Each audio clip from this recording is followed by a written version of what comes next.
Preparing to live stream the video, the meeting. It's being live streamed. We are there. Is now streaming live on YouTube.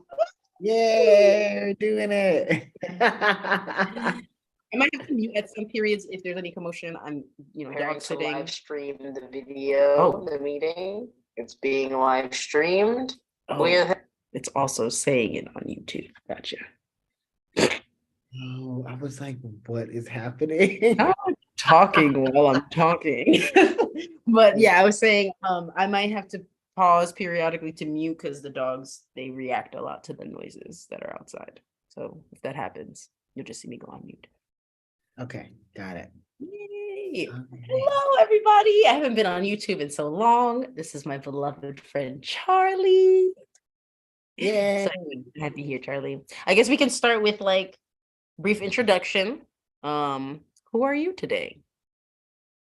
Who am I today? Thank you for asking. Who am I today? Today I am still a healer healing. I'm a healer healing. I am a being. Yeah, that is how I feel. I feel like I have been very much very present with my emotions, very present with my own forgiveness and the forgiveness of like family and friends or people who I've called family lately. So that is who I am being today. Yeah. Thank you. Of course. Who are you being today? Who am I today? Today I'm a friend. Today I'm a friend with big ears for the listening and a practicer of compassion. And a speaker. I've been having a lot of important conversations today. Started off the day with a conversation with a good friend about an offering we're trying to create for supporting families and like having really important, because some of the lists that we have, like having conversations about capitalism and labor and how it affects parenting, human capacity being abused, adultism, kids' rights. So just like feel very like a compassionate speaking leader today. Oh yeah. Okay. And yes, it is for listening. It is for listening. Shout out to them. I would say I am also like open heart to be present with the things that come and go out of it. But really being open to receive. Yes. Love that. To give. Awesome. Yeah.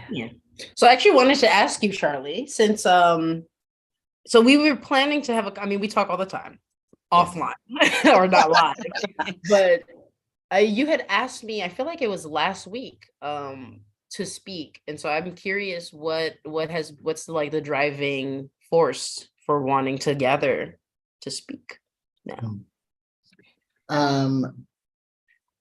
Well, what inspired me to want to have this conversation with you in particular? I feel like you do a lot of work, both with yourself and with your family, that involves, moving through the darkness together, right? And I feel like a lot of our conversations tend to lighten up the dark, so to speak, in a way that can feel uncomfortable, that is not when you hear a lot of people talk about healing and wellness, it's not, I don't feel like I hear a lot of it. And, you shared that you don't feel like you hear a lot of the working through the dark part together. Knowing that we are the people and the things that light up this world in actuality, right? We give it form and shape in a lot of ways, right? And things are taking form and shape in a lot of ways due to how we perceive and how we feel, right? And I love being able to have that kind of conversation around moving through the dark with ourselves, with other people, our friends, and definitely our families, right? And our conversations around compassion and care and listening and forgiveness. How important that is, even as it is deeply challenging, right? And can feel unsafe and dangerous even for some folks. And how is there still some different ways that we get to heal? So I love having that conversation with you. And I wanted to have that conversation with you about family, self, and ancestry, right? Because that's the part that I feel like I get to share with you that is not necessarily something you do, right? You do not do mediumship work technically, but I feel like your conversations around family help heal generations back and generations forward. So I love having that with you. I wanted to talk more about it. Thank you, Charlene. Yeah, this is like my favorite thing to talk about. Family.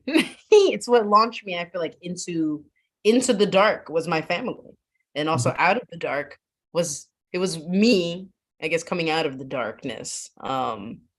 But also realizing there's more darkness surrounding the family too. We really be I told you, I shared with you that poem that darkness really is the thing that surrounds all of us, really. And light is such a, when you think about a flashlight, it's so over one specific area. Even the sun, like it's bright here, but it's not in Taiwan, because it can only shine in one spot. So I do think it's so important to develop these skills and like ability to just, I feel like people think accept discomfort and we hear like acquiesce or like condone, but accept is really just being able to be okay with, and to be able to be okay with is what is the first step to then being able to do anything about the thing. Yeah, good thing I got my book here. I love this book. I use this book often. Love and Rage by Lama Rod Owens. I love this. Actually, let me take my thing off. There we go. There it goes. Love and Rage by Lama Rod Owens. I love this book. Because he talks about that. He talks about like acceptance being one of those things that you can't accept. It's not until you like just allow a thing to be, then you, right? And really changing it is changing your response to it. Knowing more about yourself, knowing more about what you need and want. Period. It's very grounding and centering. Come back to your center. What was Love and Rage? Who was it by? By Lama Rod Owens. Lama Rod Owens. Owens. All right, put it in the chat just in case folks need that. Yeah, it's a really awesome book. It's called The Path of Liberation Through Anger. So like that taught me a lot. That book has taught me a lot about moving through it, right? Because I think I've learned that as initially I was saying like as a healer, who am I? Healer. I am a person healing, right? Who has who is called to support other people in their healing. That's all it is.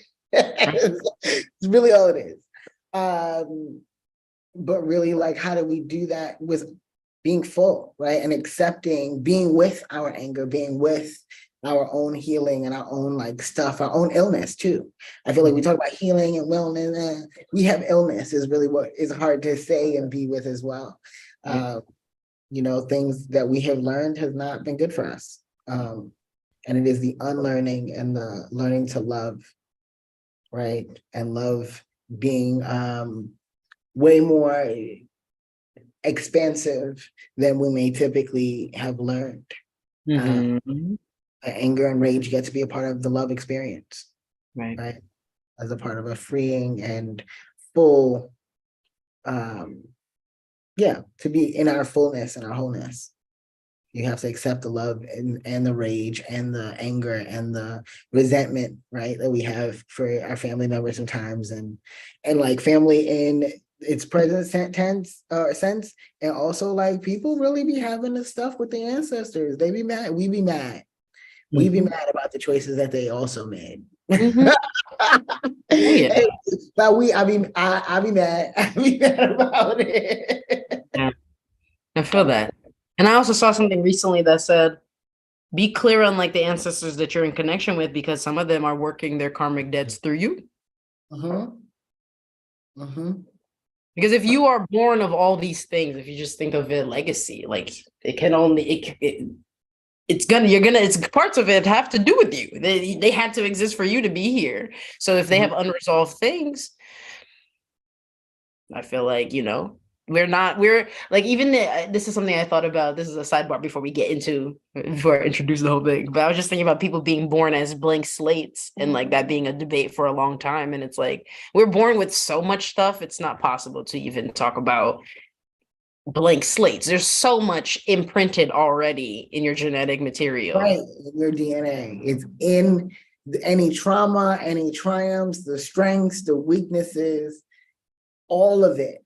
And that all of us have all of it. It's not the silliness of race, ethnicity, ability, disability. Everybody's got it, and it just looks different ways. Like, let that whole thing go. Everybody's ancestors and did something messed up. Everybody's ancestors have contributed also to the wealth and abundance of this world, right? Like, and the creation of, we all participated. It was all of us. And that's really challenging. Yes, absolutely. So this is actually great. So yeah, let's do a little intro, then we can just dive in. So the title of this video is Human Awakening and Ancestral Healing. And I feel like what you're talking about is really at the heart of this awakening that I feel like is happening with humans. So I'm gonna say, I say human awakening what I think, and I'd love to hear what you think too. When I hear human awakening, I think, well, clearly we was asleep. I think of Sleeping Beauty. Sleeping Beauty was put to sleep because somebody was jealous or insecure about her ability to be powerful. And so they put her to sleep, and she could only awaken with, love's first kiss, which we roll our eyes about, but also very interesting that we would sleep until love wakes us up. Makes me feel like hate has been a very prominent thing. Maybe it has helped with the shrouding and making us sleep.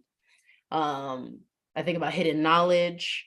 And I feel like also every time I hear awakening, I see like a body, like stretching out. It feels like we're stretching into our etheric bodies, our spiritual bodies. And like, I think a lot of folks are awakening or becoming aware of the existence of a non-physical reality. There's something that holds us all together. There's something that holds us all to this earth. There's a reason we're all here, seemingly, even if it's for no reason, but like we exist as human beings in this vessel. I just feel like a lot of people got questions. I feel like the government been fucking up. The government been fucking up, but like I feel like people are now noticing in a way that they're like, I feel like distrust of the government is pretty high because they feel like they're not competent people, and they're just people, not these like shadow entities even. So I feel like a lot of structures that people have depended on for structure and control, I feel like they're coming apart because they're realizing they're not human centric, and human beings don't fit. Like we're not, I think the pandemic really helped in that way, that people were like, bro, I don't want to spend all my life working. I don't want to spend all my life just doing shit for other people. And I feel like people are both getting fed up with that. And like, I also think capitalism, it has always been a snake eating its own tail, and I think it may be coming to the neck or something, because it feels like shit is falling apart in terms of scarcity is getting everybody. And I think a lot of folks are tired. And I think also part of it is folks waking up to a lot of the things they've been in denial about. So like, we all carry a lot of heartbreak and grief. And I think people, people are still trying to good vibes only it. That's like a coping mechanism. But like, I don't know, I guess people are awakening to like, there's suffering. We're in pain. Like, I'm actually not happy. Or I'm really fulfilled and joyous when I wasn't. It's like, I feel like people are just kind of becoming much more aware of their like intention in daily existence. That's what I think. Yeah. I think I hear you in that. I feel like it's been the awakening part is the awareness, one, that we have been asleep, right? Not paying attention, not really present to the realities, but also like that we also have been tired, that we're tired, right? Sometimes when you're asleep, you don't realize that you're in pain, right? A lot of us have been run down, burnt out, like can't anymore. We can't. And I feel like all of our ancestors are tired. We're tired. Even ancestors who helped create this wild system of capitalism and all of its things, right? All the different systems that don't allow for humanity to be well. Mm-hmm. They're tired too, because they I think that they are realizing like we've made a mistake, right? It's not worth it. It's not worth it. And so the awakening part is people getting present to that. Not and like, yes, distrust in the government, but also that there is no safety, Mm-hmm. right? None of these things will keep us safe, right? The government can't keep us safe. It's false safety. It's false Never could safety. have. Why? They're people. So anything that they also try to control, no matter what they try to do, the guarantee is that we're all gonna die. So they can also, that whole conversation around, this is killing us. And that, yes, things are killing us. And you're saying that you're trying to protect us from that thing that's killing us. The fun fact is that we're all gonna die. Can you stop fucking with the systems in the first place so that we can die with it more peacefully? Right? Like no interruptions. We don't need you to like keep us calm around it. If we're freaking out, let us freak out, because that is a natural response to the wildness that is happening.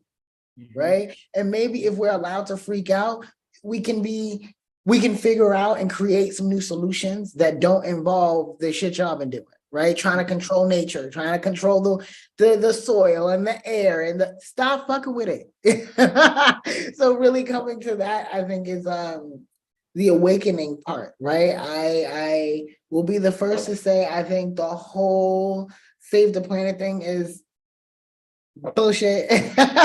Capitalism with a smile.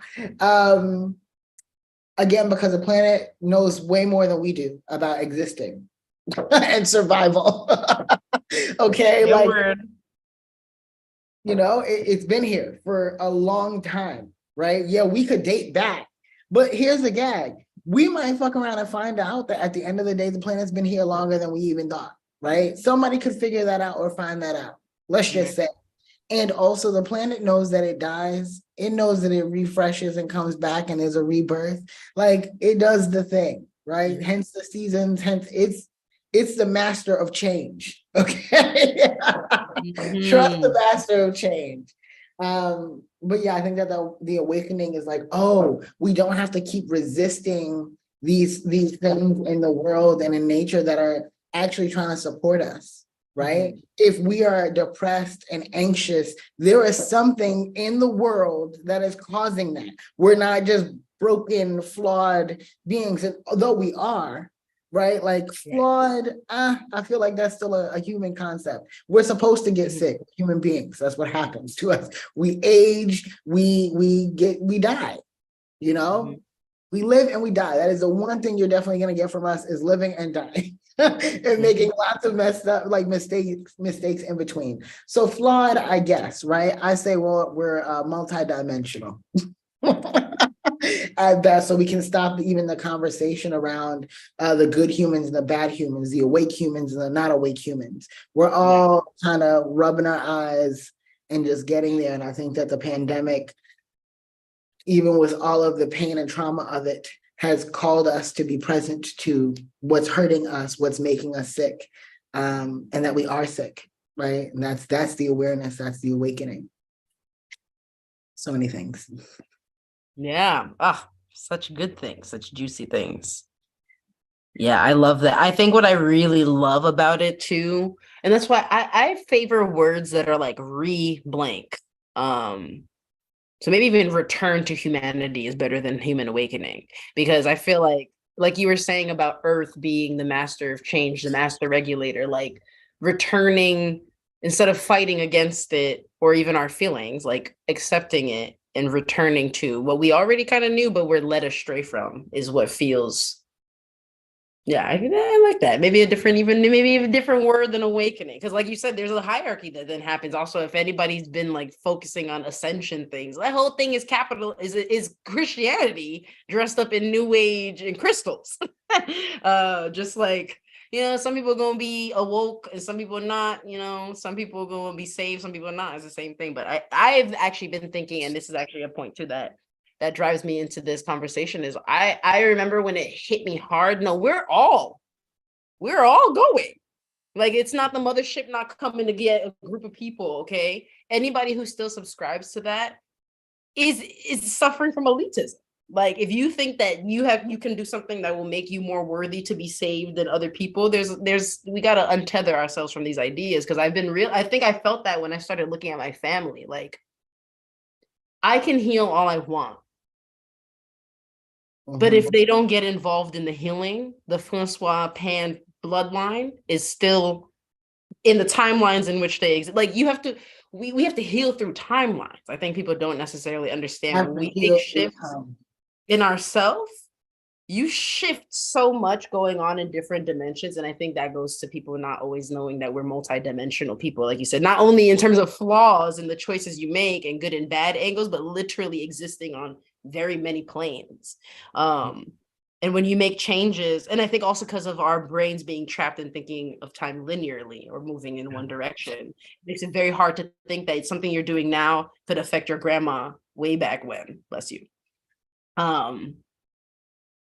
Yeah, and I'm like, I'm not gonna get into the mechanics of all of that, but I do firmly feel that when I shift, when I heal myself, it has lightened my entire load for my family. Like, my ability to heal frees me up to then be able to hold space for my dad, who then is able to heal and then can go hold space for his siblings. And that's how that happens. And that's how that works, and him even releasing anger and stuff about his own parent, just like everything we do really ripples out in such ways that we don't always pay attention to.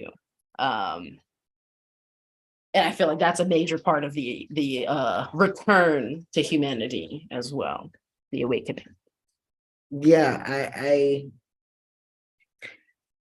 the multidimensional part again is the thing, right? And it's not, yes, we're doing it for ourselves. It again, the multidimensional part. It's the both and. It's not the either or. It's not I heal myself and then my family does not heal. I think that even if you are still feeling like if maybe, let's say, your family stays the way that they are, say they stay exactly as they are, and you don't feel safe to be around them, you can't talk to them, okay. You shared with me a thing the other day. You said you were listening to the breeze or listening to the wind. I feel like people may underestimate the conversations that can have when you use the elements in that way.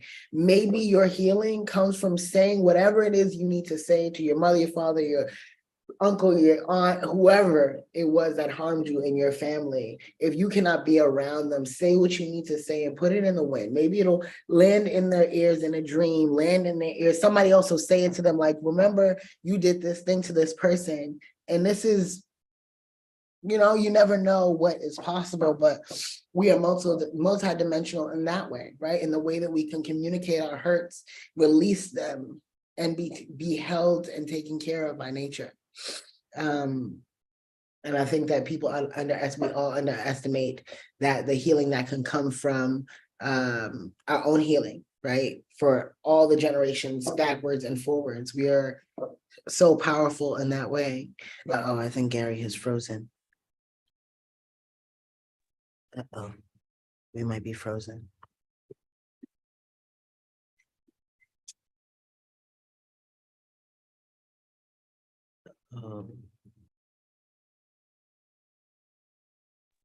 Give us a moment. We are going to restart in just a second.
And I'm back. We're back. Are we back? Let me see. Yes, we're back on the YouTube as well. I had to join from my phone. Too much heat, apparently. It's Cool. too much all the Sorry. energy. It's all the energy. You're right. We were talking about. Oh yes. You were talking about the wind, and you were talking about trusting because we're also multidimensional creatures, in ways that exist beyond. Like there's just it's we're so beyond. We're such beyond creatures. But like whisper, like saying the things, your woes, the things that you feel that you cannot share with your family, even Yeah. saying it into water, right, or into the wind and letting it be carried. And maybe it'll hit them, or somebody will say it because it's important that it's said. Yeah. It needs to we gotta find different ways to heal outside of just not talking, cutting off communication. If we're writing about it, if and like beyond thinking about it, beyond talk therapy, I know that those things are really, really helpful for people. Please definitely go to therapy if that is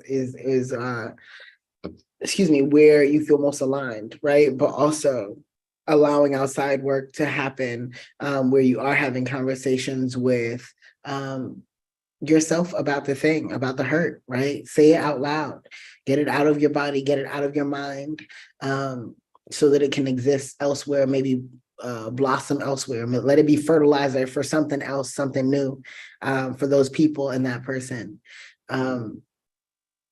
Because there is so much, right? This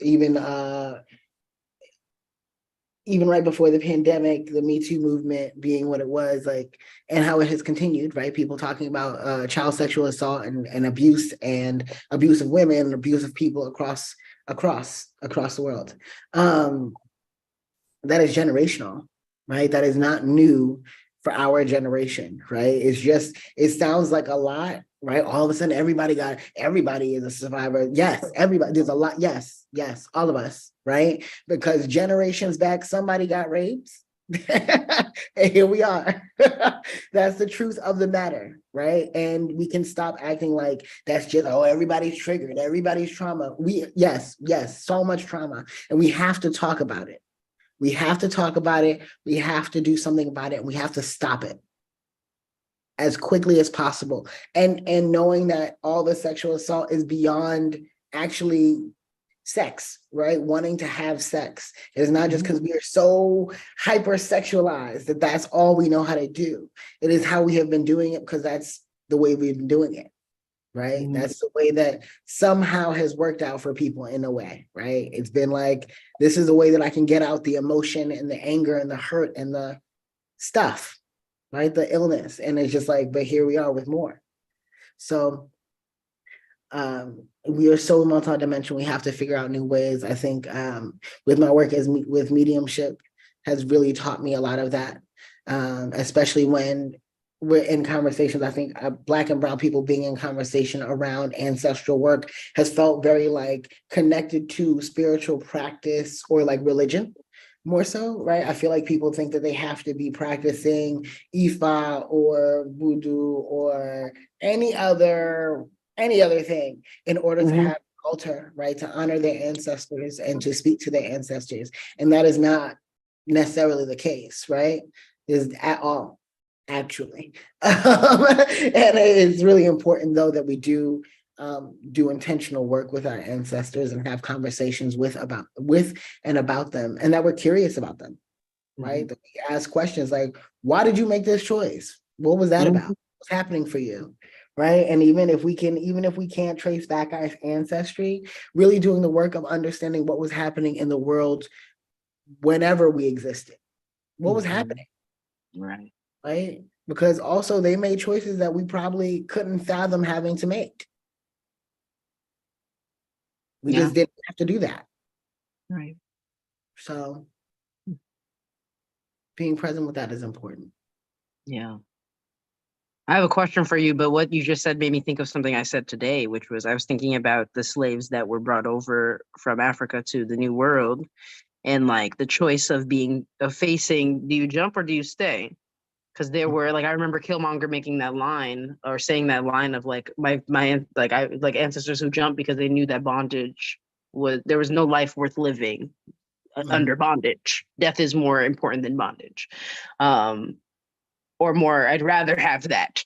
And thinking about, I was like, of course, I'd love to say, yeah, I'd jump, but I really don't know. And I don't have to I'm not in the position where that is a choice that I have to make.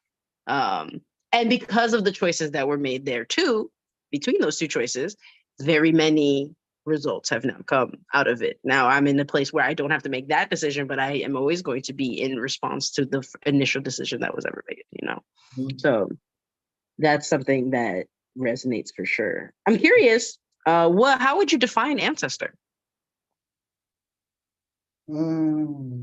Ancestor. I would define ancestor as, honestly, anybody who has lived and is connected to you. Right. And that becomes like this wide range, because it is a very wide range.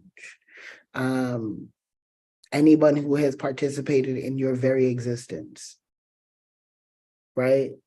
Actively or inactively. I don't care if it's somebody deadbeat daddy who, hit it one time and did, right? Like, anybody.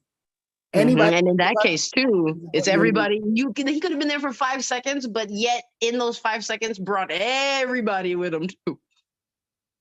Because we're carrying all of our people with us all the time. All the time. They're in our DNA. So that's why I was like, ancestry, I feel like if anybody actively or inactively who's participated in your being here right now. Because that's really, to me, that's the thing. That's all part of our makeup. So that's ancestor. And that includes the people, the aunts and the uncles who, though they are not necessarily the reason that we're here, but they've participated in some way, shape, or form, right? In your parents' lives, in what they thought, what they felt, choices they made. So absolutely. That's profound. And I'm actually thinking about it more too, because I looked up the etymology, you know me. Ante or anti, like antecedent, means before. And cedere is to go. So before, technically in order to be before go, but to go before the people who have gone before you. Which makes a lot of sense. And the reason I say it's profound, what I'm thinking about right now is like, whoa, thinking about teachers, right? Like literally any person who has affected the life of somebody who gave life to you is going to be involved in your ancestors. Like if your teacher, I'm thinking about parents, especially folks who don't have both parents, or, parents weren't around, but they have like really important mentors or figures that they have collected to take the place or enhance the place of the people that were supposed to be their parental figures. So mentors, teachers, guides, coaches, all of them would still be a part of your stuff. And thinking also about the people who have fucked you over and hurt you badly. Those people are also part of the ancestors, because they are major causers to some of the effects that you're dealing with now too. Yeah. And I think it's important for people to know, like, especially if you're like, oh, I'm against this person doing this thing. Oh, you are participating. Every time you give it energy, every time you say they can't do it, oh, they finna do it. Or up and through their bloodline, they finna do it.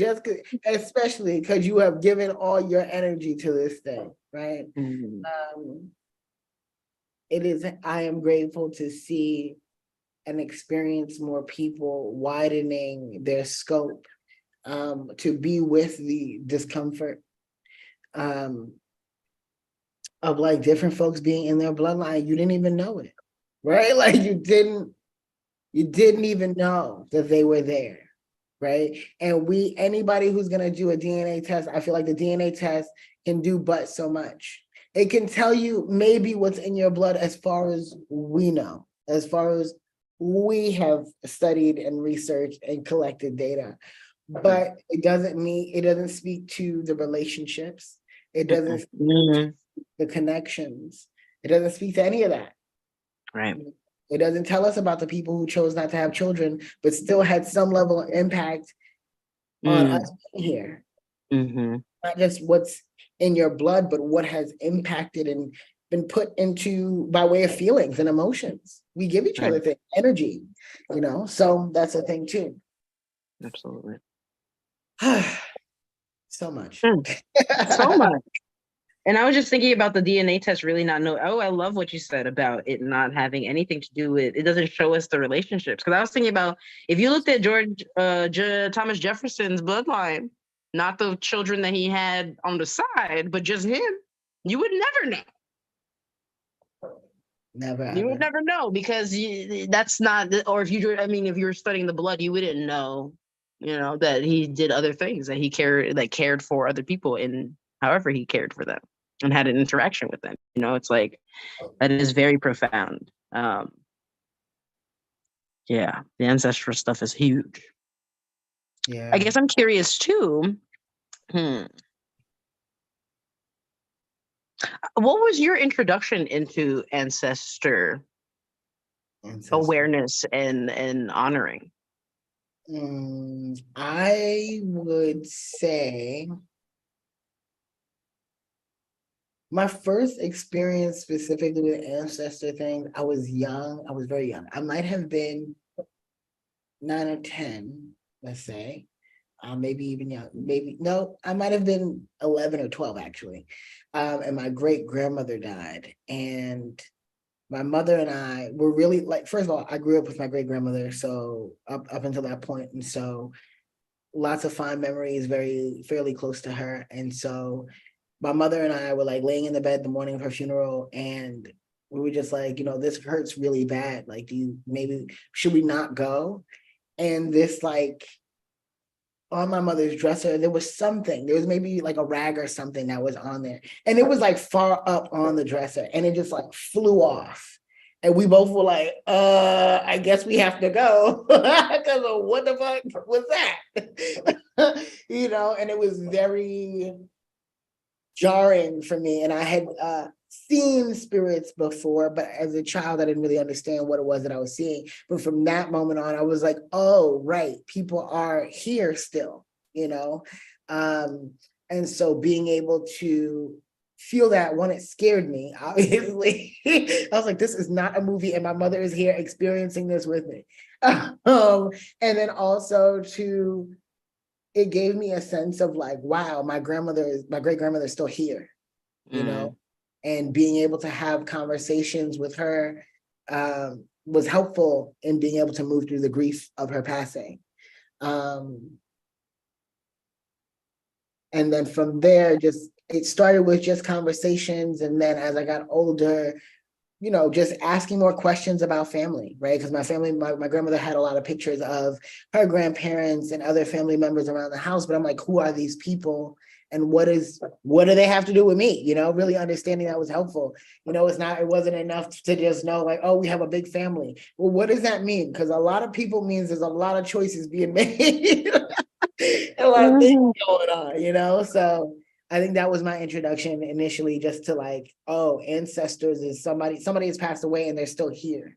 But then hearing about other people's connections to the ancestors, Black people's, conversations around that, has led to me being in more conversations, not just with my own ancestors, but with other people's too. Other people's ancestry or ancestor conversations came by way of me doing readings for people. So like people are coming to me asking about their future, and folks from their past, are just like, hey, by the way, I'm still here. And so when I'm doing this thing, can you just let them know that that's me? That I'm trying to help them and I'm trying to support them. And so it was kind of weird. It happened initially at an event where I was just doing reading. Again, I was doing readings for people, and someone's best friend had committed suicide. And this person it came up in the reading that they had been really hurt by the fact that their friend had committed suicide, like upset, of course.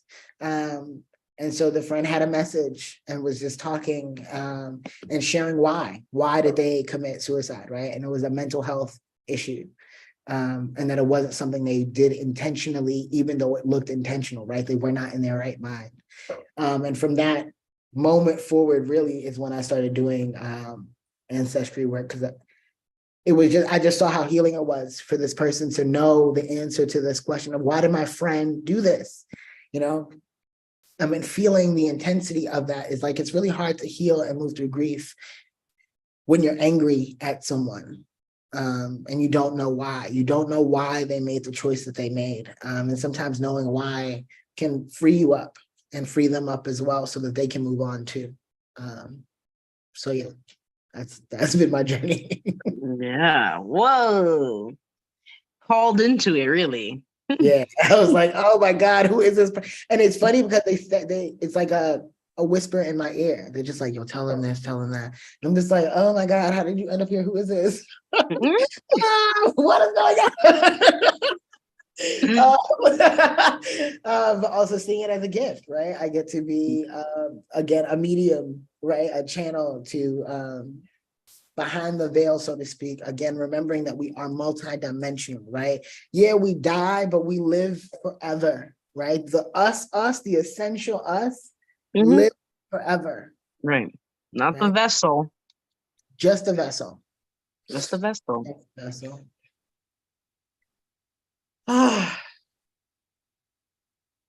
Yeah, I'm remembering the feels of that moment, and the gratitude of being able to be a vessel, because really that's what we all are. Again, whether you have children or not, that thing that a DNA test cannot pick up is on the relationships. What's the real impact, right? Like, yeah, I got the blood came from over here and it came from over there and it came from over there and it did this and that, but we don't know what that relationship was like to the people in their space, to the environment, right? What was the impact? Of those things. So, and you saying that, what I'm thinking about are folks who have legacies of violence and abuse and like very painful, harm-filled experiences, and then thinking about like them giving birth to compassionate children, or like them still being kind people and being like, where did that come from if you went through all that stuff? And thinking about there's so much going on in a lifetime, and it's like I've been thinking too about how we make stories about things. That's I guess the egoic conception is like, to better understand this, I'm going to label it and I try to identify it so I can avoid it or recognize it in the future. But like, yeah, like I'm thinking about in my particular bloodline, both my grandparents on both sides, all four of my grandparents were violent. I know they experienced a lot of hardship in their childhood, and they enacted violence on their kids. But like the way that my mom has described her experience, and also my dad, there's not a lot of laughter or joy that seems to be part of their lives. Yet they're so laughter and joy-filled people, or joyous often, sometimes people, and they laugh and they have great times and they have good natures and humor and stuff like that. And like what I was thinking about specifically is my mother telling me that her father, the only time he would not beat them was around his father. And so I was like, the relationship between them two. I wonder what it was. I wonder if it was fear, right? But not really, because you beating on somebody and they telling you don't do that.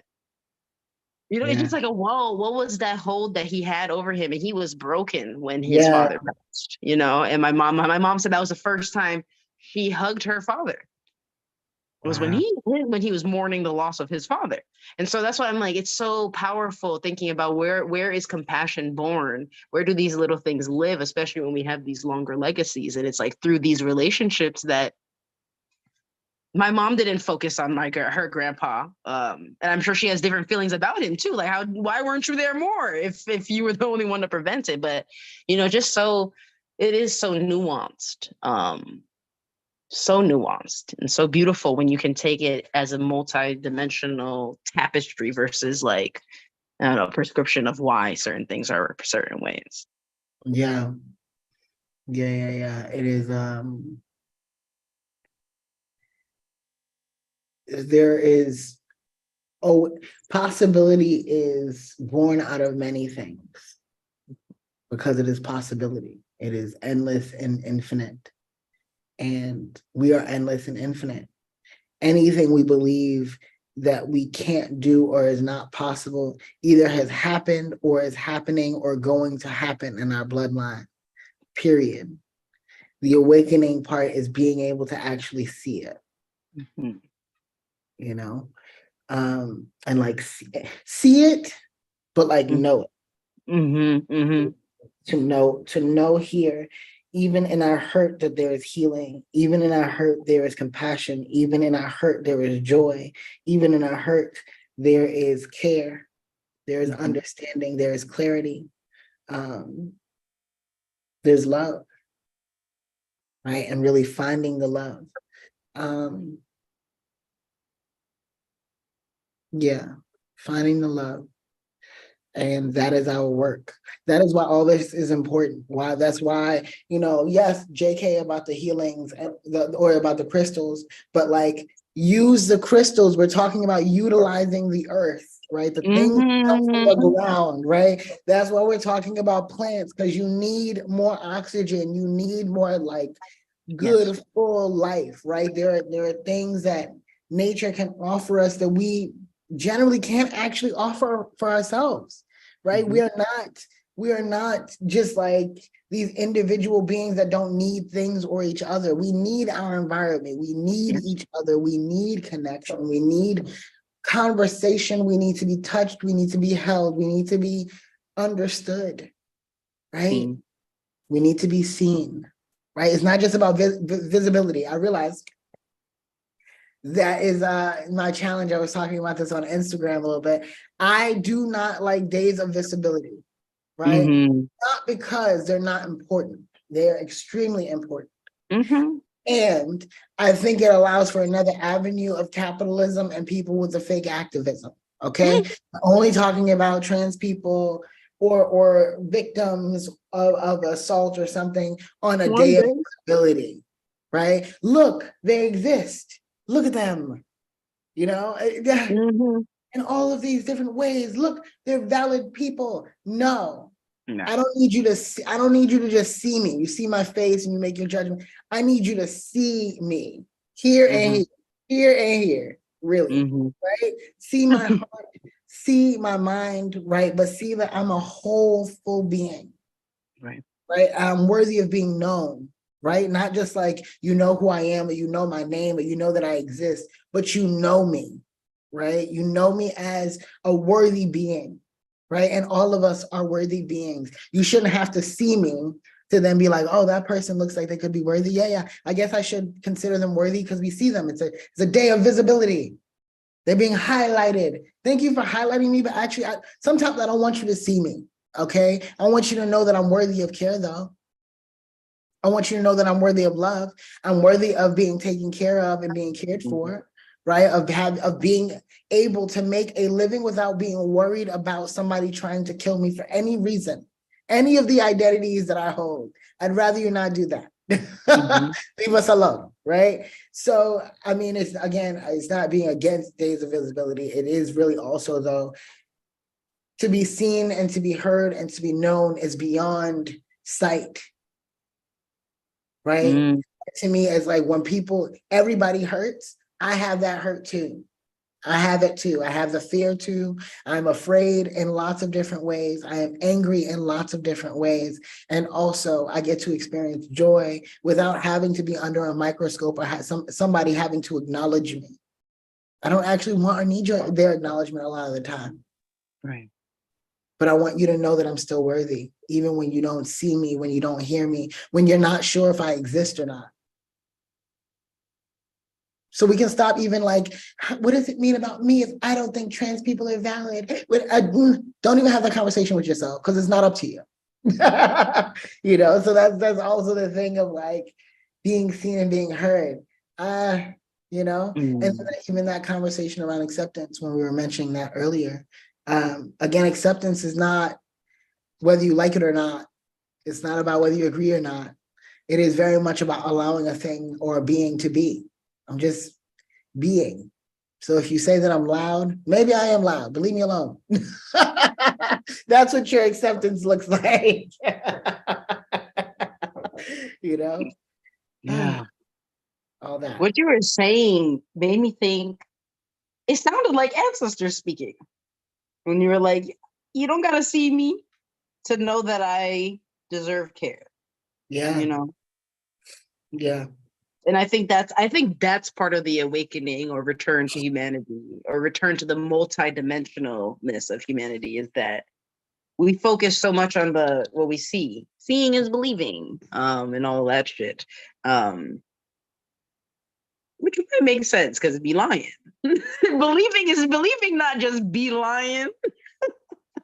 But I mean, yeah, we're just lying to ourselves sometimes. mm-hmm. But just thinking about, yeah, like just because we don't see it anymore or we don't see it, we feel like, or the whole like, I need to understand things to respect it. That's not true. That is really not true. Like, you don't need to respect electricity to flip this, to know that when you press the switch, it's gonna come on. It does the thing, you know. And like, yeah, it's a weird trapping of the mind to, yeah, the day of visibility thing. It just feels like you were saying, slacktivism, and like a way to like, just to like, just when you literally did the bare minimum, like say like thoughts and prayers, you know, like somebody passed it, but not even like you sent them your intentional thoughts and prayers, but you just said, yeah. Thoughts and prayers. Yeah. Thoughts and prayers, yeah. But like your energy matters. Energy matters. Energy exposure thing matters. Yeah. Because that should really be helping. Like when you actually sit intently and think about somebody and send them your energy and you send them prayer, or you include them in your intentions for the day or whatever, people be reaching out to you to tell you that they felt that. Mm-hmm. Or when you tell them, they be like, whoa, it's funny you say that because I just felt this feeling, like, etc. Because like you're saying, there is a truth here. There is an energetic truth that we are energetic beings and we can reach each other without words and without sight. Completely blind. Mm-hmm. And really, when I think about it too, we are blind in this world, you know. Like I was looking at the brain because I was learning, I'm trying to volunteer at a hospice, so I was doing a little learning about Alzheimer's, and they were just showing the brain, you know, the frontal lobe, temporal lobe, all these things. The part in the back is the one that sees. It's all the way in the back of your head. And your eyes, as we might know, do not, if y'all didn't know this, I'm telling y'all now, your eyes don't see. They're just organs that pick up on light based on how the irises contract and open. And it is your brain making sense of what the light is bouncing off of to be like, so really we're grasping at straws here. we have no clue genuinely what is going on. And it's something I've been talking about with Rola, is just like, we can't actually know the essence of things. Like, it's impossible. It's like, you know, and I thought I've been talking a lot about Socrates. I think Socrates is one of my ancestors. That man, you know, he was killed for asking questions, and I have driven people up the wall with some of my questions. But just like the questions he asked were so real, right? He said, okay, what's a table? It's a, you know, a thing that stands on 4 legs. Okay, so like a dog is a table? No. What's the difference? Okay, well, one breathes and one doesn't. And now we got to get into all these conversations about what is life truly. Is it just when you're breathing? Plants don't breathe, or seemingly, but they're, you know, like just asking so many more questions because there are so many more things going on than you can see and hear and logically wrap your mind around. And I feel like for many years, we've given credit to the concrete and material only and prided it over all the other stuff, forgetting, again, this is something I think about a lot. Like we say we're spiritual beings having a human experience. We're still spiritual in it. Like we came out of spirit into spirit to be more spirit. Like all of this right now is a spiritual experience. Right. When people think I gotta get more spiritual, you are so spiritual right now. You are so spiritual. Look at you, spiriting away. You're right. And I feel like what they're trying to say and get at is like they want to be in more communion and more consistent conversation, maybe clearer communication with their spirit, because it can be hard to interpret. But just like anybody, you got to learn to take time to get to know them. Like if you never spend time with dogs, they can be very foreign to you. I know that I'm house sitting and like I grew up with dogs, but I didn't raise them. But like learning their language, what their tail means when they want certain things, why they do certain things. And like you got to take the time to get to know them. So then you can show up for them the way that you want and that they need as well. And it takes like it's the consistency, the showing up, the compassion too, willingness to learn outside of your own experience. Let's say that. So boom. If anybody listening to this has animals, I'm gonna say this because I feel like a lot of I don't know, I don't hear it enough. Do not hit your dogs, do not hit your animals, because people with our upbringings may think, oh yeah, you hit your kids, right? Then maybe sometimes people don't have kids, so they ain't got no kids to hit. Then they like, oh, well, later on, maybe I'll hit them if something bad happens. But then people forget with an animal, when this animal is learning, if it pees or poos on the floor, if it vomits, if it gets on the couch or tears something up, do not hit your animal. Not just because they're an animal doesn't mean that they don't hold emotion, right? They don't hold that energy and that trauma, right? And I think I've been hearing more about people like rescuing animals, and also the kinds of things that people do to animals to train them, etc. I know that you think that this beast can handle it. It is a living being, don't do it. The amount of times I hear stories about the things that people do to animals, right? In the same way that we are complicated. I love the idea of humans being complicated plants. That's a good one. Plants, right? Really being mindful of like, they are a complicated plant too, right? And probably honestly more innocent than any human being alive is an animal. They're like, we just do the thing that we are called to do, that we are supposed to be doing. This is what we do, yeah, training is a thing, but that's a human thing. But I just need more people to know, do not really under any circumstance outside of the most dangerous thing, hit your animal. And even that, there are different ways, friend. But I think having animals, for me specifically dogs, has been, like you said, humbling. Humbling. It has been humbling for me in the sense of getting to know this animal. What does this eye mean? What does the sound mean? When they wag their tail a certain way, you have to be attentive, right? And compassionate for when they do something that is annoying or ridiculous. What are you doing? Yeah. Animal, whatever. But also like, just because we wouldn't do it, because we're not a fucking animal like that. It's not what we're doing. Yeah.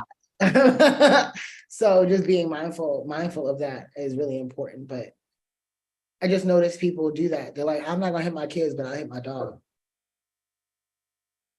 That's crazy. Also goes for the other. Yeah. And that's why it's so interesting too. This is a sidebar. We don't have to go so down this, but I'm just thinking about how people don't want to recognize not the humanity, right? But the life and the sacredness of the life of animals. Yet, as soon as a kid, that's like a warning sign when they be fucking with animals. So because inherently we do know deep down that if you have disregard for life, for the sacredness of life, and you're invested in the perverse, that is exploring inside things you're not supposed to, or harming things, we know that sums up. But then everywhere else, it's like, oh well, fuck them. Like, yeah, we gotta be more consistent in the treatment of things. But I really love these examples because like they're helping me to stretch my brain and thinking about how we honor our ancestors. Like a lot of these things that we're talking about actually resonate a lot more. Like for instance, yesterday, at this place I'm sitting for, they put a new gate up so that the dogs don't go in because they move where the cats eat. There's 2 cats and 2 dogs. There's plenty of animals in here. But one of the dogs likes to sleep with me when we go to bed. And so I've had the gate up and she's underneath the gate, like head in there, trying to be under there. And I was like, can you stop? That's so annoying. And then she like slinked away. And then I was like, damn, that was harsh. Like all she was trying to do is fuck with you, bro, be next to you. And I was like, oh I'm like, okay, let me come over here. And I came up with a new solution. I put like another gate up for the food so that they wouldn't eat the cat's food and then let her come in. And it's like, I think about when our spirits be trying to communicate with us, and you hear all kinds of creepy shit or shadowy shit. Like my introduction into ancestors, I've had a couple, but like though I guess the one that affected me most was when my grandma had passed, or like the I don't actually know if it was before or after. It was just in that same summer. And just feeling really creeped out. Like I felt like every time I like darted, like things were darting in the side of my eyes. And I felt like the hairs on my neck would stand up and I'd be like, what the fuck going on?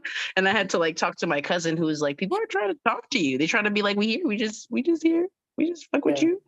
And just thinking about, the thing with like learning a new language and a new way to connect with something that is not human, or not the way that we understand humans is really helpful to be like, to be more compassionate and maybe more understanding about some of the methods. And also thinking about like when you want to correct the behavior of a dog, beating them is not going to get you to do that. They might stop because of the fear and the condition, the Pavlovian conditioning, but like, really, if you want to get them to stop, you got to like little kids, you have to show them, especially little kids, you got to show the pathway instead of like, don't yell because that's not actually a directive.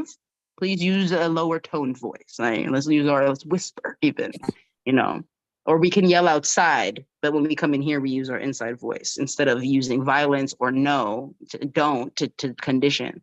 And it's helping me to think about ways that, my spirit tries to connect with me.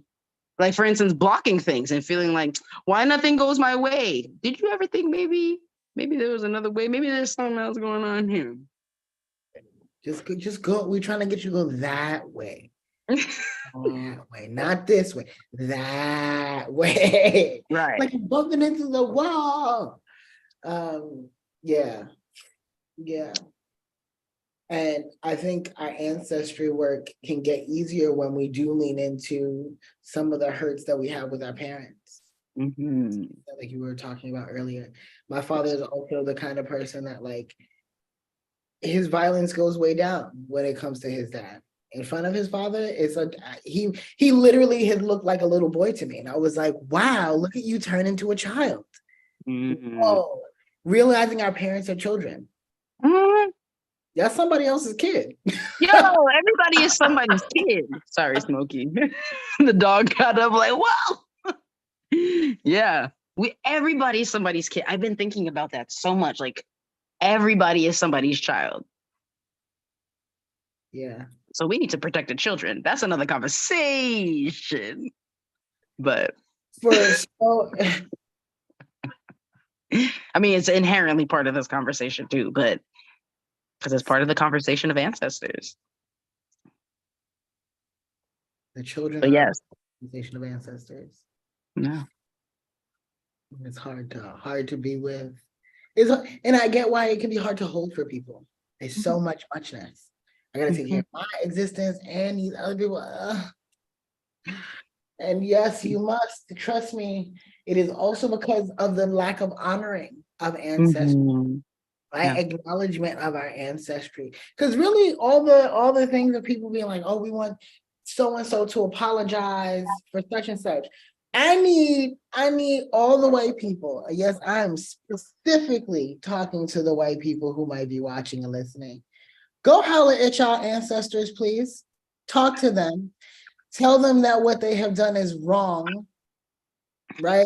And then do your work of unlearning all of the different ways, right? Different things that they told you was just a part of manners, just different things they told you that you must do to keep the family respectable and going, right? Keep the abundance or save faith even.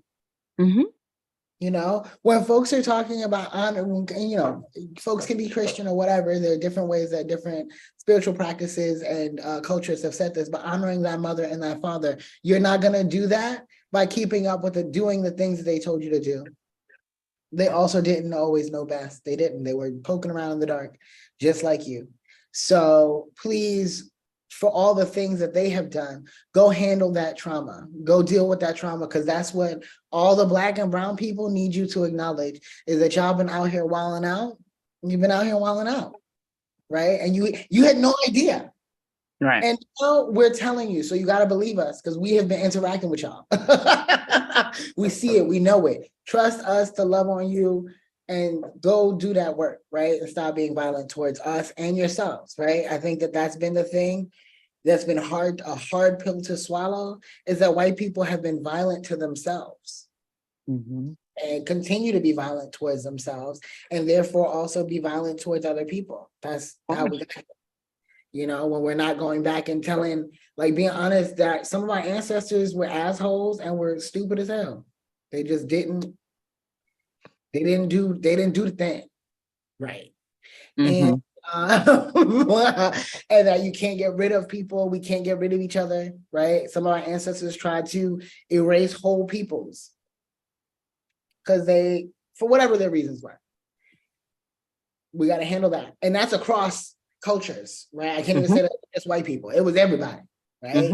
Across cultures, people was like, I want to dominate, I want to take over, I want power, I want to be better, I want to be. Stop it. We don't need to argue about whether Black people are better or not. We're better at certain shit, and there are other people across the world who are good at other things too. People be good at stuff, right? Like, give credit when credit is due and move the hell on. Like, it's really that simple, but we have to allow it to be that simple, to let certain things go. There is no, let's go back to the old days, let it go. We're never going back. We're never, ever going back. We're never, ever going back. 2020, anything happened before, we're never, ever going back. Never, right? No. And for people who might think that the pandemic is over, it's not, y'all. This phase 2. If anybody was curious and wondering, this is the phase 2 of our awakening. Beyond just the COVID and all the things, it really was a wake up. Wake up. Y'all cannot keep doing this anymore. We can't keep working in this way, right? And for all the people who even were like, oh, I could work from home. Work and personal balance, important. You just because you have it at home, you don't have to travel. That's awesome. But now you're at work. If it was stressing you out when you went into the office, it's still gonna stress you out here. So get out.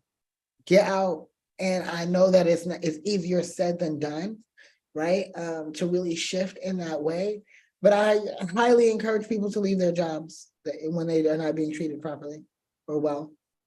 I highly encourage you, if your boss is a jerk, either say something / or get out. Get out, actually, because I think that that's also the thing.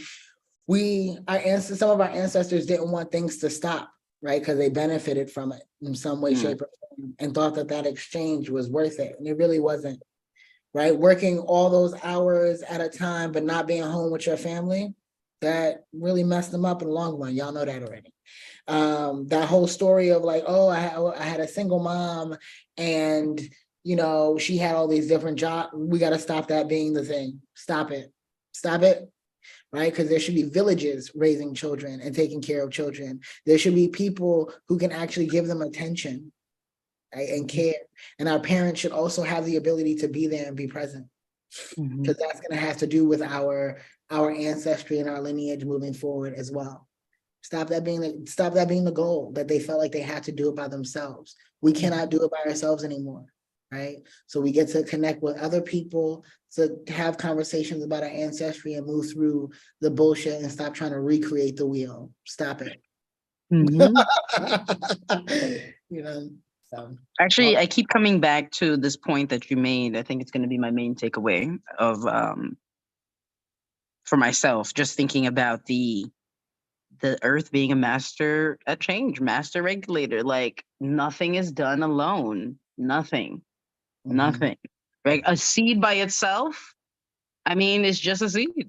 It needs soil, it needs water, it needs the microbes, it needs something to, like, if something gets great, if something is decomposing next to it, even in decomposition, even in death, there's so much going on, so much life involved. Benefit, right? So much benefit and energy and continuation. Exactly. And it's like there's nothing. I really don't think there's anything that happens alone. Because even when I was thinking about being seen, I was like, to be seen, you need a viewer and a subject. and just thinking there's really nothing that happens alone. And I think that is one of the biggest lies we've had. Because I do, like, I used to subscribe to, and I do subscribe to the fact, yeah, you enter this world alone. There's nobody else in your vessel. Like, your consciousness occupies this vessel right now. But also, you were born through a union, and you come out of somebody. So you are definitely not alone. Out of somebody. Somebody. Mm-hmm. What in the hell? And then when you die, of course, yeah, you are the one transitioning. Your light may be, transitioning into another space, and nobody's going in the casket with you. And also, your absence leaves ripples through the entire world. And technically we're not supposed to die in, hospice or in the hospital. We're supposed to be dying with our family. You're supposed to be at home. Mm-hmm. You're supposed to be taken care of by people, in a peaceful transition. But it's like the medicalization of things has pulled us away from that. Same thing with birth. Right, because you're supposed to have people singing around you, people washing you, anointing you. Yeah. Hey, welcome to the world. Woo. Right. A birthday. That's your first birthday, really? You just got here. Right. Supposed to be right. And I think that's part of the lies that we have been told, is that we're alone. And that leads to, I think that's what makes it so hard to wrap our mind around reconnection. Because, like, from birth to death, they try to tell us that we're alone when we never were. Ever. Yeah. We're never alone, Ever. Like, especially now with also what you're saying, I love complicating thinking. It just is one of my favorite things. But just thinking about, if you got all these, like, if you think of it all as scripts, like sacred texts that wrote your DNA, they're all within you. So every choice that an ancestor ever made, you're living with it, living in it, with it, around it, through it, by it, for it. Because I even think when people, even when I first started doing readings for people, it was interesting to just be present with the questions that folks asked, what they wanted to know. And when the reading did not go the way they may have anticipated it going. Because the truth of the matter is not just the things that you do, it's what you're thinking about. So I also wonder what in those moments, I'm just like, if this, you getting here, making a choice to come get this reading, to be in the reading, whatever you do after this is your business. But know what I said is going to happen. That's just what's going to happen, right? But like, what is most helpful for you is now being aware of the choice that you made about what was shared, right? And what could have happened for our ancestors if somebody was like, I know you're thinking about doing this thing, but if you do this thing, this is what it's going to look like. Mm-hmm. You sure you still want to make that choice? If you do, you could do that. But this is what it's going to look like. And then there are all these other things that they don't even know will have the impact of it now, years later, et cetera, just because you did that thing or didn't do that thing. Mm-hmm. Mm-hmm. Sometimes I feel like I'm a bumper. I'm just like, look, you can bump up against me and see if this might be a good idea. I might tell you that it's probably not a good idea. I know that's how you was thinking about it, but here's what's in the way, and knowing like what's in the way can be helpful, right? Yeah. Knowing what's tied to it. I've definitely had readings with people that we were talking about a partnership with somebody, and they're like, I don't know why this relationship is going this way. And it was completely tied to some shit that was connected to when they were in middle school and how these girls treated them in middle school. And would they have known that? Probably not. Also, therapy was not going to find that out. No. Therapy wasn't going to get all the way to that, you know, because it wasn't something the person was initially even willing to share, you know. Right. And that's why they never would have gotten that in therapy, but like really getting to that under layer immediately was helpful. And I'm like, how Mm-hmm. could that have been for some of our ancestors who made some power tripping ass choices from their hurt and from their trauma. Mm-hmm. Right? I love I love the work that you do, because you always turn back, especially when you're talking about your parents, you encourage them to go back to where they experienced this hurt. Who taught you that? Mom and dad. And who hurt you? Who's still hurting you? Because our parents be hurting. It's not Yeah. just your mom and fuck your dad. It's parents be hurting, and it's not really even our work to do and to figure out. It's our work to do and figure out how that hurt has impacted us. Mm-hmm. Right? And unraveling that and leaning into the compassionate part of that. Knowing that they may have made choices we might not have made, but we're also not them. So that's Mm-hmm. where the compassion gets to come, is like, I don't know and I don't understand. Damn. Right. I feel that though.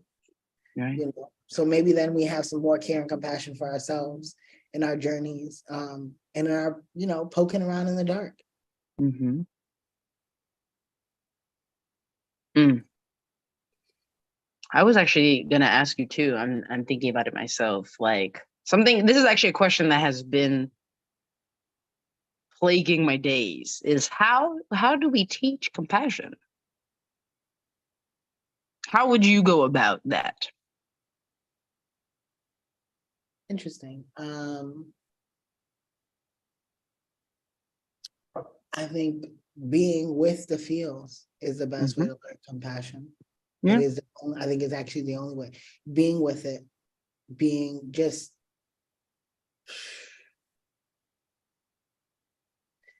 not rushing to do anything about it, not holding it even, just Mm-hmm. being it like it's sitting in front of you.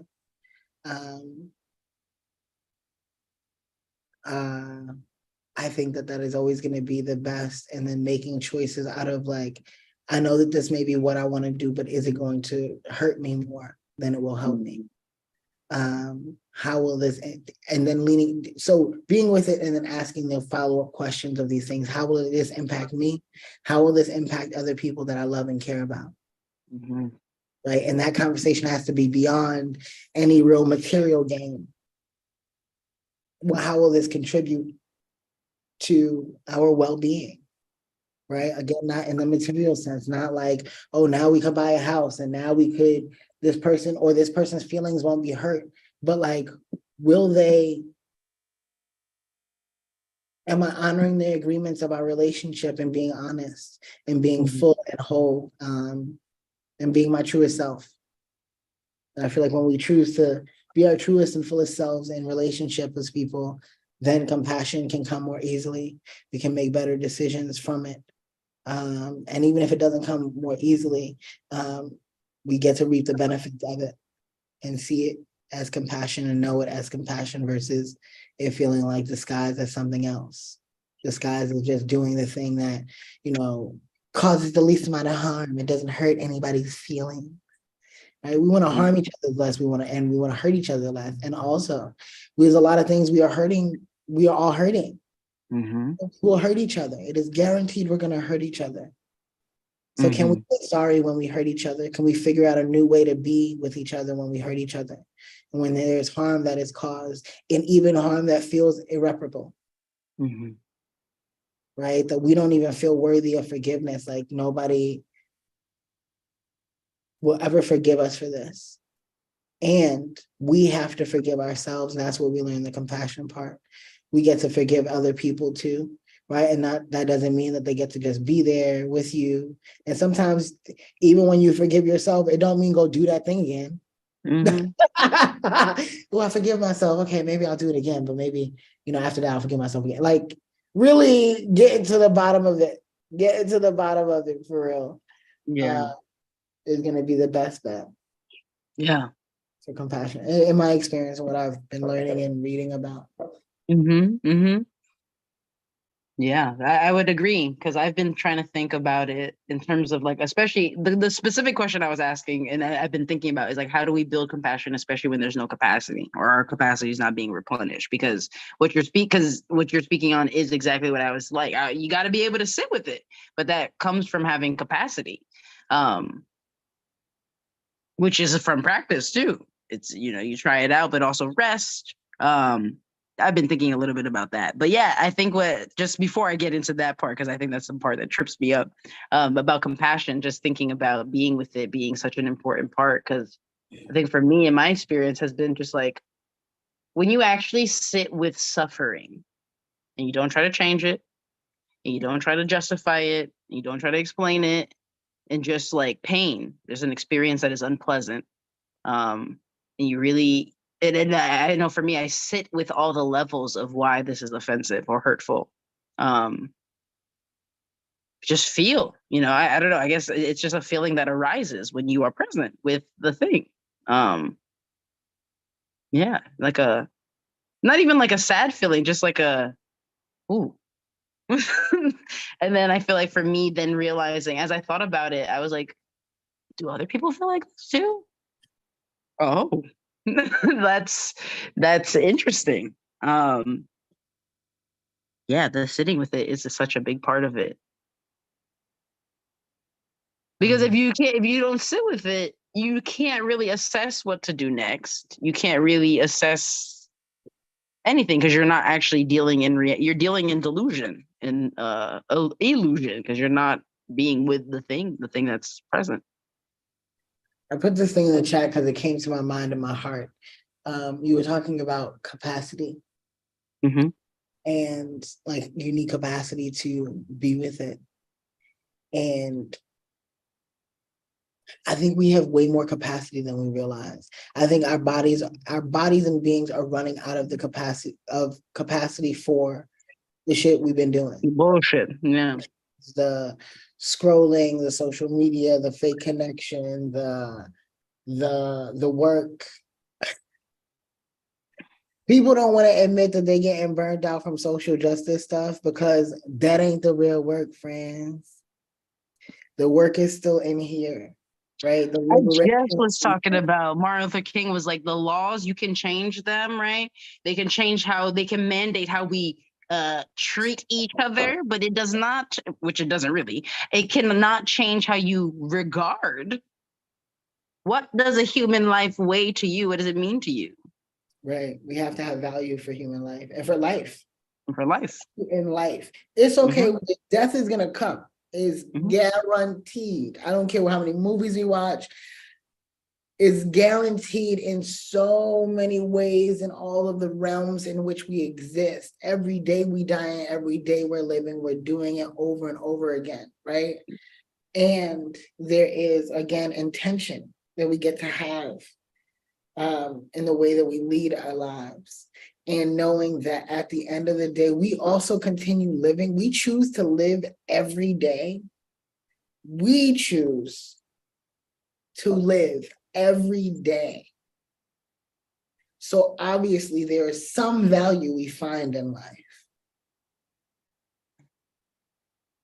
Inherently or not inherently, right? Sometimes we just like, wow, I didn't realize I had a choice. And then also realizing, for me, it's been really wild to realize like at any second, anything in the universe can happen that will cause me to no longer be in this time and space. Right. Anything, right? And even connecting to other folks, ancestors, and folks that they love and care about who've passed, like really being present to like all of these people, they had no idea, what was finna happen at all. And also the value of their lives also gets to be proven and shown by way of the people who still want to talk to them. Mm-hmm. Right? It's not like they don't have value in general, but like really realizing like, wow, how healing that is for people to even get acknowledgement after they've moved on.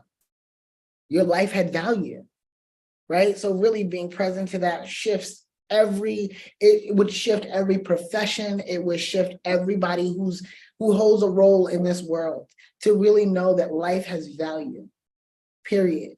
And so your value for yourself is not, people talk about self-love. It's self-regard. About me? Do I care about what I think and how I feel and how things land on me? Right? That's the thing. Right. That's why it's important to lean into self-love, to lean into compassion. Compassion is with you. Can you forgive yourself? Please forgive yourself, because then when you lead from a place of forgiveness, right, you're opening up yourself vulnerably to also be showing your hurt. Right? It's not about allowing more people to hurt you, but like showing your hurt. This is where I've been hurt, this is how I've hurt, and this is how I've been trying to heal myself and like heal that wound. That's it. And knowing you deserve that. Even if you don't fully believe that all the way, allowing yourself to lean into that becoming a belief for you, a value for you. Right? So maybe we can talk about it instead of hurting or killing each other. We can talk about it instead of thinking, I got to eliminate this person off the face of the earth in order to feel a sense of peace or calm. So that's how it works. Also, the thing that Charlie had put in the chat that y'all don't see on the live is compassion is a portal for forgiveness and wholeness. Yeah. Portal. And also, I agree with what you're saying too about the capacity, because this is my bit that, I break my mind with questions sometimes trying to figure out particular questions, but it's like also you have to ask the right question. Otherwise you will just go crazy. Because like, I'm thinking, how do you generate capacity? How do you generate capacity? How do you generate capacity? Because capacity to me is like the can, right? If you can do something, you can't do something. It kind of depends on what your body's doing and also how you're taking care of it and nurturing. But also what you're saying is the part that has been missing for me is like, we actually have a capacity. Like, for instance, people with uteruses have the capacity to pass life through that, right? That's a lot of suffering. So we have the capacity to do a lot. Or there's thinking about people you can stretch your earlobes, right? People hanging off their back with the, hooks and shit. We have an immense capacity. And it's actually so much more about exercising our capacity. That's the only way you can strengthen it too. Your capacity. You don't strengthen or get stronger by avoiding, but a lot of us do. And that's why we are so frail and brittle when it comes emotionally, because we have not been exercising our emotional capacity. And because of especially how I think, the way that work is set up and our society is set up to drain our capacity, take our energy and redirect it into whatever the they, we love the elusive they, but wherever our energy is going. But not toward, like you said, toward the self-regard. I've been thinking, this is a side thought, but related. I've been thinking about how we really feed in somebody's dream. Somebody dreaming. And we be in here on the damn hamster wheel going. Because like you said, every day is a choice to show up, to continue to live, because you really could not live. Like, in addition to things just happening, you could also choose to not live anymore. Yet we do, and we say, because it's a sin to take your life or whatever. But there's also things here that actually we do find worthy enough for showing up for. Like, we find value in it. And yet, it's like the redirection of our energy into something else. And so then we're not really sitting about and thinking about how we chose this, I want this, that's why I'm doing this. We then talk about all the other things. I'm doing it for X, Y, and Z and whoever. So because we haven't been taught to regard ourselves. And I'm thinking more, the thing about capacity is actually more about self-regard now. It's like, have you been taught from jump, which is most of us know, what you really want? Like, but something my good friend was just saying that is also sitting with me was like, how many of us through our childhood were asked, do you want to do this? Versus, this is what we got to do, brother. So get to it, not with it. And all of this is like, whoa. So That I love that. It's actually opening up a whole new line of thinking for me. Instead of like trying to figure out how to build somebody's capacity, more so where is the self-regard in this right now? Like when somebody talk about anything, just like where's the self-regard? And helping folks to center a little bit more. Yeah, bring it back to the self. I always go back to breath work because I just did a thing that it reminded me of it. I took a full deep breath, right? And sometimes when I'm working with clients, they don't like that. And it's also because I'll use this analogy. Do you have more space here or do you have more space here? Right? Do you have more space on your hands when it's like this, or do you have more space in your hands when you're like this, right? Like this, right? One would say like this. And so when we are taking fuller and deeper breaths, we are expanding our capacity for breath, right? Yes. To fill up the body, right? Of course, there's a limit, right? There's a point where you have to stop inhaling. And there's a point you have to stop exhaling, right? All the air is out. But really allowing yourself to fill up more, you realize what that capacity actually is, right? And we find that we are in fact limitless beings. Limitless, right? Oh, yeah. Not just because of us, but because of the we, right? And that self-regard really allows for us to have more when we are in the flux, in the expansion of our well-being. So well of being, right? And it is something you put into that also already exists, that you are a well of being. Putting things in, right? I be this and I be that, all that. So that's always also, I guess that's also why the compassion is a portal for forgiveness and wholeness. Really was sitting with me. Right. It came to me and I was like, I gotta write this down. And then I just keep looking at it because that's really what it is. It's a portal that gets to get wider and deeper. It's like a black hole. It just, all this stuff gets to go inside. And your physical body might have a limit, but your ethereal body is even more limitless. And that's really where that limitlessness comes from. Is really acknowledging all that is you. That we can't see, that we can't touch, that we may never even know in this lifetime. But it is being with that really changes the world. That you must change yourself because then you change the world. It's not your eyes seeing. It's not what your eyes can see because they don't do that. Right, your nose your nose does not smell, your mouth does not taste. This is a vessel, right? And so really being with that, knowing that we get to have I was watching Enter the Dragon the other day, and Bruce Lee said a thing. I know lots of people probably heard this thing, but he's specifically the point in the beginning when he's talking about emotional content. Right? He's not talking about your emotions, but he's an emotional content. We need emotional content to change things, but also to be with things, right? Knowing that at the end of the day, we have to feel what's happening. We can't think about it. We can't try to logic our way through it. Our brains can't do the thing that we think that it does. It's because also we can only think as far as we can think. Until we know more information, we don't. And even then, who's to say it's going to really get in there?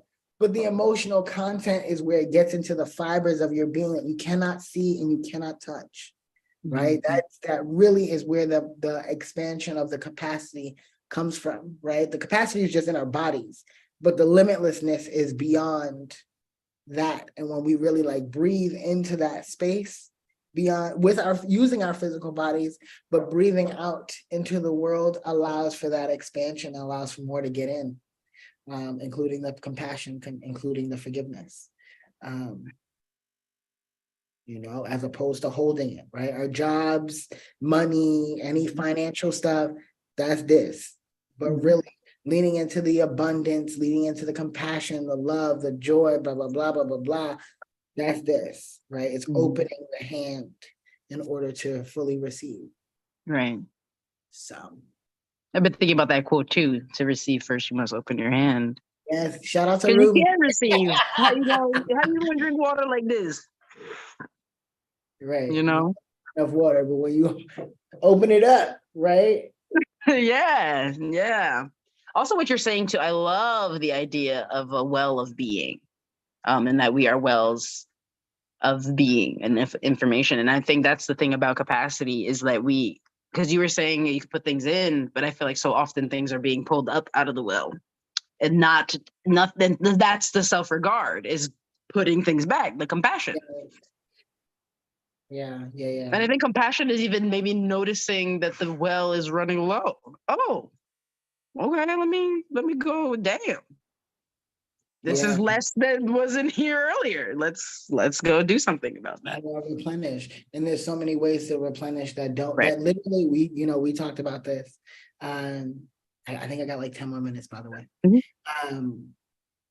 We talked about this as far as like sometimes doing nothing. That's how you replenish the well. Oh yeah. Let this that has been rest, let it come in, like pour in. Let it be, you know. That's how you replenish the well. Sometimes it's doing not a damn nothing. Don't think about nothing. Nothing. Yes. Sheesh. Yeah. I was gonna say that I think that would be a great transition point toward our ending too, which is like walking away with some active practices that folks can do. So you mentioned mine, which is I literally I usually do it in this hour, the 3 to 4 o'clock hour. I set a timer for 30 minutes and do absolutely nothing. And it's actually I love that. I love radicalizing and politicizing things because it makes it more, meaningful to me. And I feel like to me now thinking about that as a practice of self-regard is so helpful because we think we can do nothing. We think we talk about we do nothing all the time. And even when I'm sitting there doing nothing, obviously a lot is going on. But like to really be like, oh wow, I feel the itch to do everything but just sit right here. That shit is insane. The amount, like, to be in here planning all this shit I'm gonna be, and then noticing it and being like, and just taking stock, because you just gotta be aware. Like the self-regard is not always about changing your inner self and all that, but just noticing this is where my mind goes. Like today, like there were some days it's been easier. Yesterday, I noticed I was picking a lot, like picking my nails and doing that and being like, you be picking that stuff, huh? And just like, taking that has been a really great practice for me. In self-regard. It's also helped me. I do it inside, but doing it outside becomes an ancestral practice because the wind. I didn't mention my intro into ancestors too, but it was actually going to the Grand Canyon that I was like, oh, there's a whole lot going on over here. Like there were beings here long before us. I had an overwhelming sense that this was all underwater, and I was like, oh, there was a whole other thing going on here that I'm now just tuning into. But it was when my grandma passed that the wind became very significant. Like right after she died, I felt a breeze and I heard, like, I guess I heard that she was at peace now.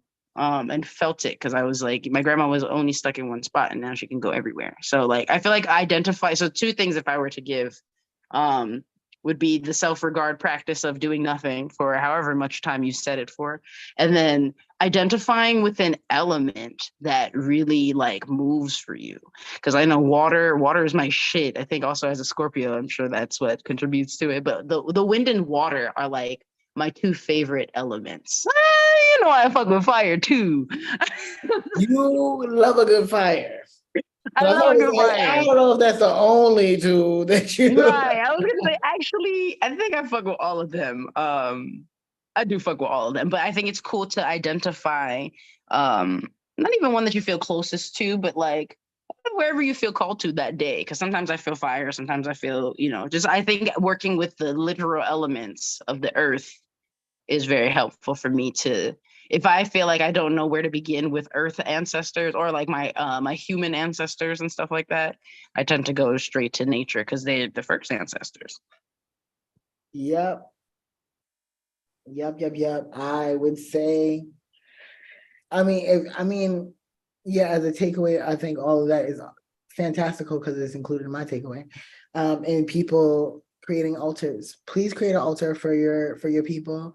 It can be inside your house, it can be outside your house, but really create a space where you get to talk to them. Mhm. Allow that space to also include mirrors. Mm. I definitely, when people are like, how do I talk to my ancestors just by myself? A mirror, because they right here. They are here, right? You access Mhm. them through yourself. So talking in mirrors to your ancestors can be really, really helpful. But everybody should have an altar and keep that safe. So you have a space to talk to your ancestors, to also have them heal. That is not Mhm. just in you and with you, but like do your work over there. Okay. Right. Don't be all up in my mix. You had your life, go over there and do your shit. Because our ancestors, I don't know. I honestly can say no medium. I've never heard any medium ever say that they know what happens because none of us know what happens. That's something that is not shared with all of us at all. Right. Everybody's gonna have a different like viewpoint of that. But I know that we do go on living a whole other kind of life. And Mhm. that's what they've shared with me. They don't really give the tea too much, but they have shared like we go on living our life, right? We still have stuff to do. They still have things to heal. They have wants and desires. We just do, right? And it's different. And it's different. Mhm. It's not even like I don't think there are enough words to even describe Mhm. what that experience is like. When we get there, we'll get there and we'll know. Um, but definitely like know that they also deserve and need healing too. And if that is something you struggle with, this is more reason why you should create an altar. So you can have those conversations. Speaking to the wind, definitely please speak out loud, sing out loud. Is definitely a thing, especially now. Please sing out loud. We can stop with the whole I can't breathe thing. Let's not ever do that ever again. Don't ever put that as an affirmation for yourself. Don't ever let nobody tell you can't breathe. Take another inhale, exhale, be with it, right?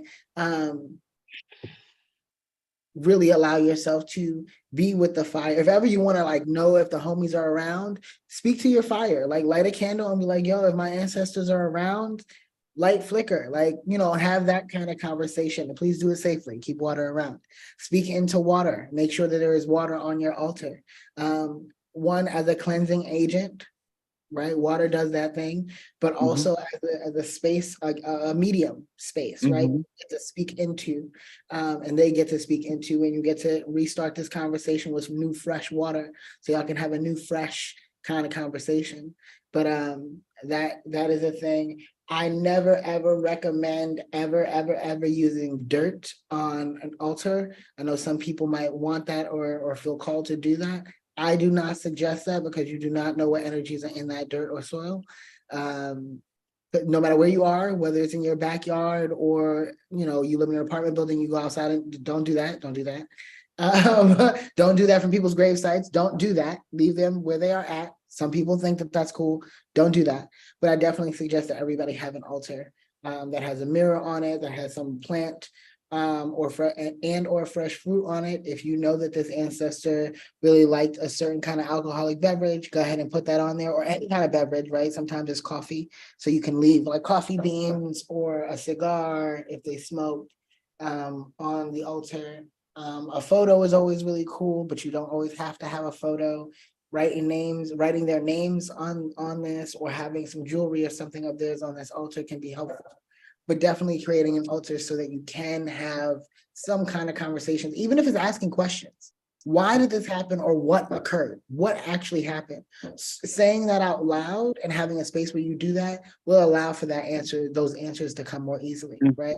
For folks who might be adopted or have gone to foster care or disconnected from family, or like people just don't be talking, right? Some families be real tight-lipped about what happened. Go Mhm. ahead and speak the question out loud in a space where that can be answered, right? You can be guided towards answers. So that is what I would suggest. Everybody should have an altar. I don't care what color you are. Yeah, I love that. said so many things. Thanks, Gary. Thanks for holding this space. Of course. Such a fruitful conversation that I am walking away with a lot of new, like refreshed and renewed perspectives. Yeah. If folks want to find me, I am at thelithhealer.com. Or I'm at thelithhealer.com. So TheLitHealer.com. If you're looking for my website, I'm also on Instagram at thelithhealer as well.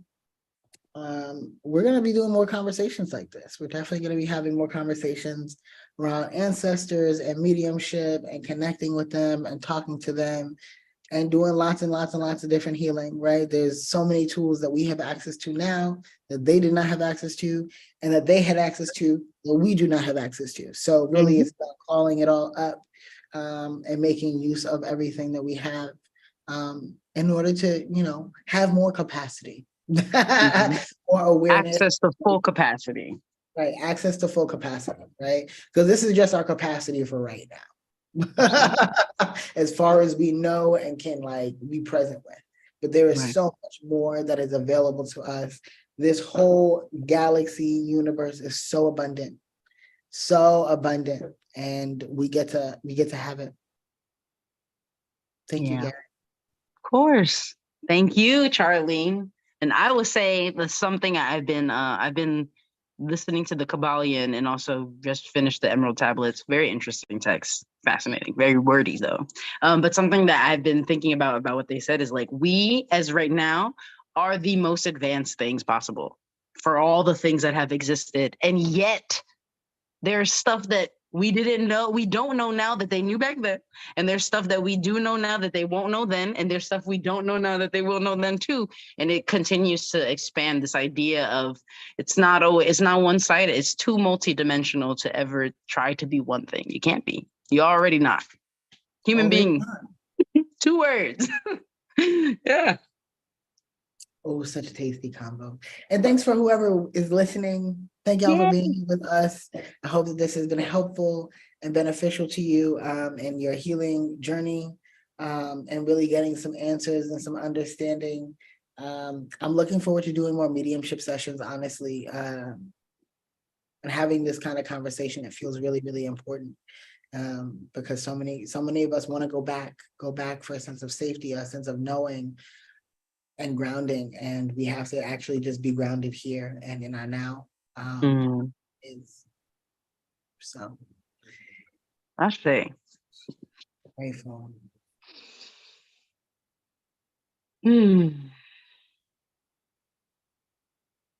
Yeah.